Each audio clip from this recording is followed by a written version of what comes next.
On again, off again, tariffs change yet again.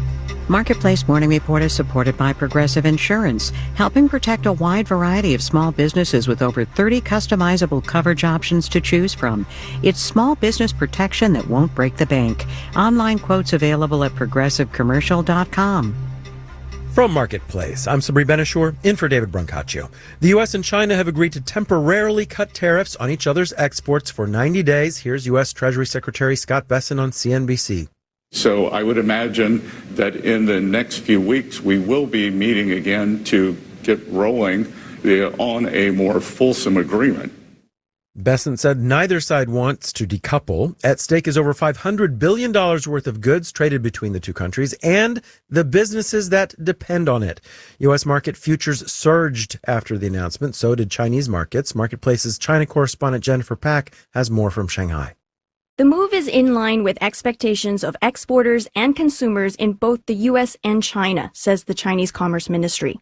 Under the agreement, U.S. tariffs on most Chinese exports will be cut from 145% to 30%, plus any pre-existing duties, while China will drop tariffs on all American goods from 125% to 10%. This is on top of the 10 to 15% retaliatory duties on certain American exports, such as coal and agricultural products.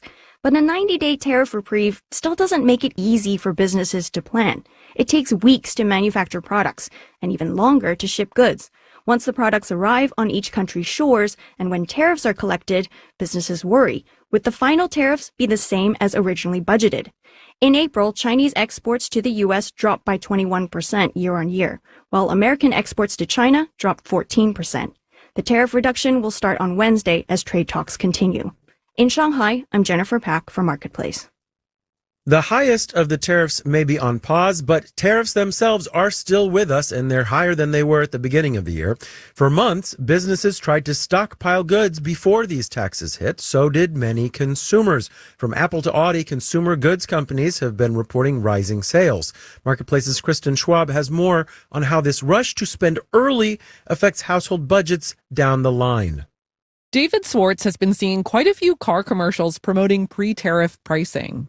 Even like local dealers were clearly encouraging people to buy now and not wait till later. Swartz, a senior analyst at Morningstar, says companies in all kinds of sectors are warning that prices will go up and inventory will go down.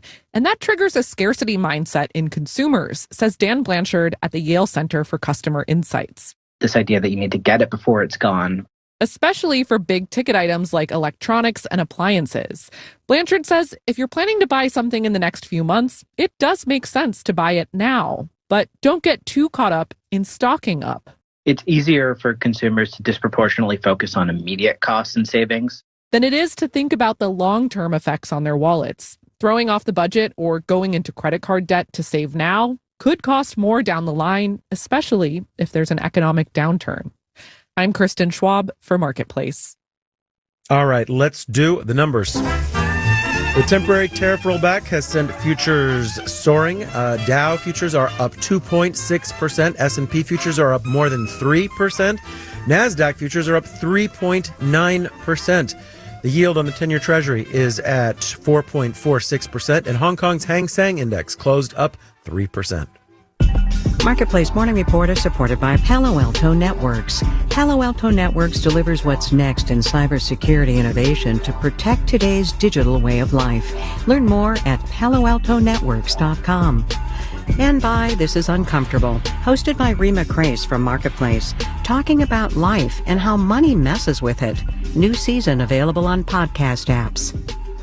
Federal government budget cuts under the Department of Government Efficiency have been sweeping and deep, as we've reported. And this week we get a look at how cuts are playing out in Indian country. A new survey from the National Center for American Indian Enterprise Development details how policies in the first few months of the Trump administration are affecting tribal economies. Marketplace's Savannah Peters has more. The National Center has been working to help more tribally run businesses reach global markets. Under the Biden administration, it got some funding to support that work.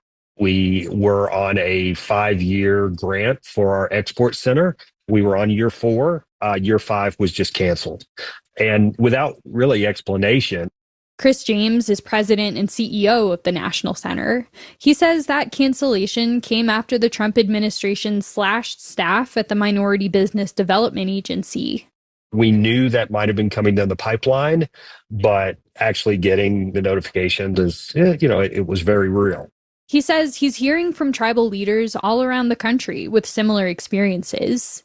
In their survey responses, they talked about federal grants that support vital services getting frozen, federal contracts that tribes were counting on to bring in revenue abruptly canceled, and layoffs at agencies they work closely with. With every administration, there are changes. How those changes are implemented is a big thing.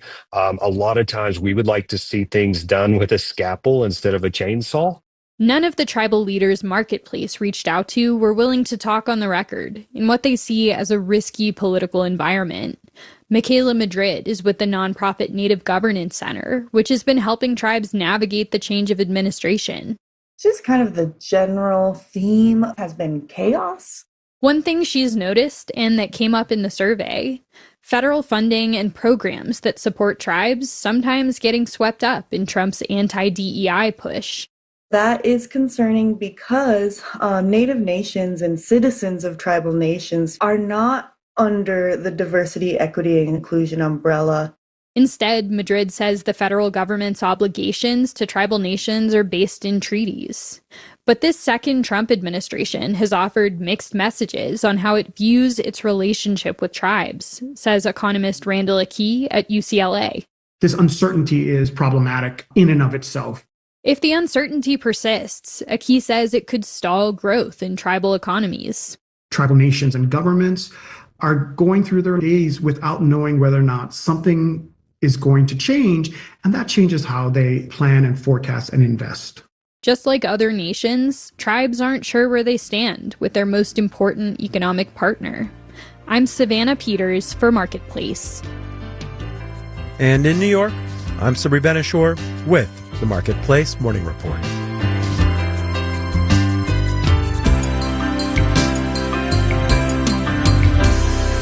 From APM, American Public Media. 7